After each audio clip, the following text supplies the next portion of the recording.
Hello friends, आज मैं आपके साथ पॉलिटिकल साइंस का एक और टॉपिक लेके आया हूँ और टॉपिक का नाम है factors responsible for the development of pluralism. और चैप्टर का नाम है प्लूरलिस्टिक थ्योरी ऑफ सॉवरेनिटी। और इस चैप्टर के सारे लिंक्स आपको इस वीडियो की डिस्क्रिप्शन में मिल जाएंगे। चलिए शुरू करते हैं। इससे पिछली वीडियो में मैंने बताया था कि प्लूरलिज्म क्या होता है या प्लूरलिस्टिक थिंकिंग क्या होती है, उसका भी लिंक आपको डिस्क्रिप्शन में मिल जाएगा। इस वीडियो में मैं बताऊंगा कि प्लूरलिज्म या प्लूरलिस्टिक थिंकिंग अराइज कहाँ से होती है, कौन से फैक्टर्स रिस्पॉन्सिबल हैं। Following factors are responsible for the development of pluralism. Number one, influence of individualists. The individualists are the staunch supporters of the freedom of individual। जो individualist थे या जो इंडिविजुअलिज्म को फेवर करते थे, वो इस बात को सपोर्ट करते थे, कट्टर सपोर्टर थे किस चीज के, कि भाई इंडिविजुअल को मैक्सिमम फ्रीडम होनी चाहिए, स्टेट का या गवर्नमेंट का फालतू की दखल अंदाजी इंडिविजुअल की लाइफ में नहीं होनी चाहिए। They thus oppose the absolutism of the state. इस वजह से वो जो स्टेट की जो एब्सोल्यूट पावर्स हैं उनको अपोज करते थे। They contend that powers of the state should be limited so that the individual should be able to enjoy maximum freedom. वो ये मानते थे कि जो स्टेट है उसकी पावर को जो है मिनिमम रखना चाहिए, लिमिटेड रखना चाहिए, ताकि इंडिविजुअल्स अपनी जो मैक्सिमम फ्रीडम है उसे एंजॉय कर सके। ठीक है। और इनके सपोर्टर्स थे मोंटेस्क्यू, लोक and JS mill raised their voice against the concentration of powers of state, and the result was the emergence of pluralism। उन्होंने जो स्टेट के एब्सोल्यूटिज्म है या जो स्टेट की जो कंसंट्रेशन ऑफ पावर लगातार होती जा रही है उसके खिलाफ आवाजें उठाई, और रिजल्ट ये निकला कि प्लूरलिस्टिक जो थ्योरी है या जो प्लूरलिज्म है वो पैदा हो गया। ठीक है। नेक्स्ट आ जाता है support of the institutions of middle age के कुछ इंस्टीट्यूशन से जिन्होंने इस थ्योरी को सपोर्ट किया। The existence of the various associations of the middle age also encouraged the pluralism. कैसे? Some eminent pluralists of the middle age like Maitland, Figgis etcetera attracted the attention of the people towards the importance of different associations। तो जो मिटलैंड, figs etcetera जो political thinkers थे, उन्होंने भी काफ़ी importance जताई different associations की, कि भाई इंसान के साथ साथ जो उसकी एसोसिएशंस हैं वो भी काफ़ी इम्पोर्टेंट रोल प्ले करती हैं। तो इस वजह से एसोसिएशंस को भी इम्पोर्टेंस देनी चाहिए, उनके अंदर भी कुछ ना कुछ सॉवरेनिटी होती है। ठीक है।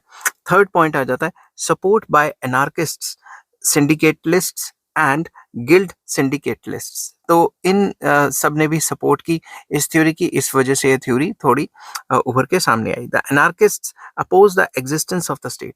जो एनार्किस्ट थे वो तो कहते थे स्टेट होनी ही नहीं चाहिए। ठीक है। वो तो एकदम एक्सट्रीम थे। They consider the state as an evil and want to end it. वो ये सोचते थे कि जो स्टेट है ये एक इविल है, ये एक बुराई है और इसे खत्म हो जाना चाहिए। They are of the opinion that the real freedom can be enjoyed only in the stateless society. उनका ये मानना था कि इंसान को जो रियल फ्रीडम, असली फ्रीडम का मजा तब आएगा, असली फ्रीडम को एंजॉय तब कर पाएंगे जब स्टेटलेस सोसाइटी हो जाएगी, मतलब स्टेट ही नहीं रहेगी। The syndicate the syndicatalists also oppose the absolute powers of the state। syndicatalists जो थे उन्होंने भी जो स्टेट की जो एब्सोल्यूट पावर्स थी उसके अगेंस्ट जो है जो एब्सोल्यूट पावर्स थी उसको अपोज किया था। They recognize the existence of the number of associations. उन्होंने कहा था कि नंबर ऑफ एसोसिएशंस है, स्टेट के अलावा भी कई एसोसिएशंस हैं। The guild syndicalists also wanted to limit the interference of the state in the life of the individual. जो गिल्ड सिंडिकेटलिस्ट थे वो भी जो इंडिविजुअल की जो लाइफ के अंदर जो स्टेट की इंटरफेरेंस है उसको कम से कम करना चाहते थे, लिमिट करना चाहते थे। All these ideologies gave birth to pluralism. ये सारी आइडियोलॉजीज इसी तरफ इशारा करती हैं कि इंसान को फ्रीडम होनी चाहिए और स्टेट का रोल मिनिमम होना चाहिए। नेक्स्ट आ जाता है development of internationalism. It is an age of international cooperation where each individual depends on other persons for his or her progress। तो आजकल का जो टाइम है वो इंटरनेशनल कॉपरेशन का टाइम है, जिसमें हर एक इंसान की जो तरक्की है वो दूसरे इंसान के कामों पे डिपेंड रहती है।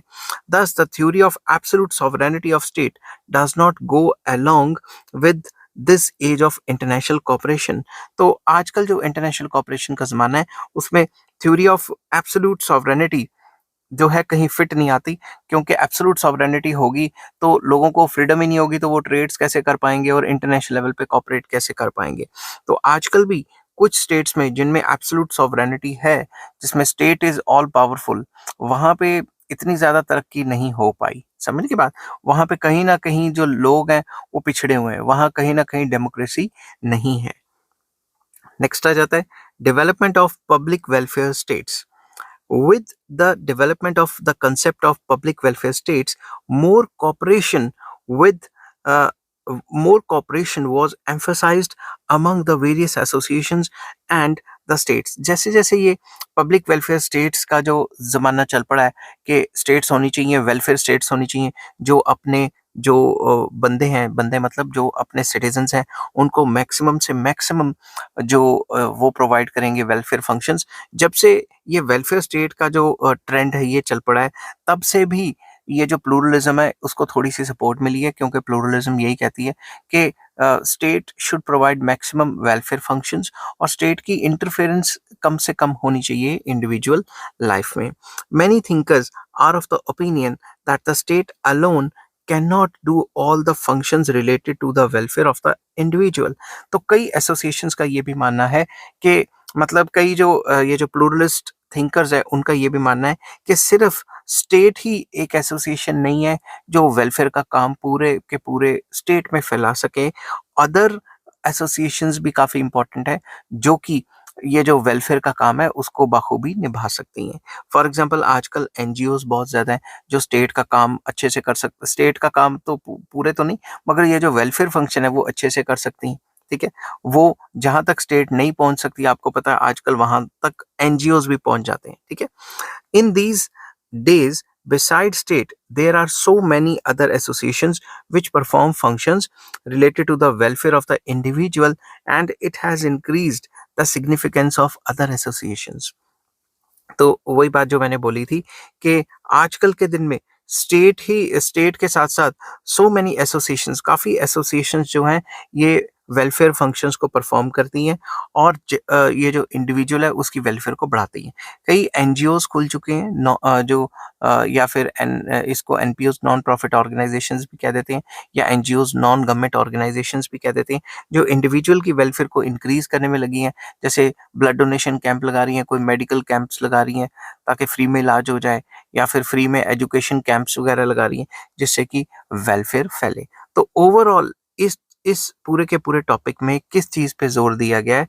इस टॉपिक में ये जोर दिया गया है कि ये जो प्लूरलिज्म है या ये जो प्लूरलिस्ट थ्योरी ऑफ सॉवरेनिटी है, वो ये कहती है कि इंसान को भी फ्रीडम देनी चाहिए और स्टेट को जो एब्सोल्यूट पावर्स दे दी हैं, एब्सोल्यूट सॉवरेनिटी दे दी है, सरकार की उसके ऊपर मोनोपोली या स्टेट की उसके ऊपर मोनोपोली नहीं होनी चाहिए। इंडिविजुअल को भी अपने लेवल पे कुछ फ्रीडम्स होनी चाहिए और विद इन द स्टेट कई एसोसिएशंस ऐसी होती हैं जो कि सॉवरेनिटी या फिर थोड़ी बहुत पावर पोजेस करती हैं। ठीक है, आई होप ये वीडियो आपको पसंद आई होगी। अगर पसंद आती है तो please like, share and subscribe.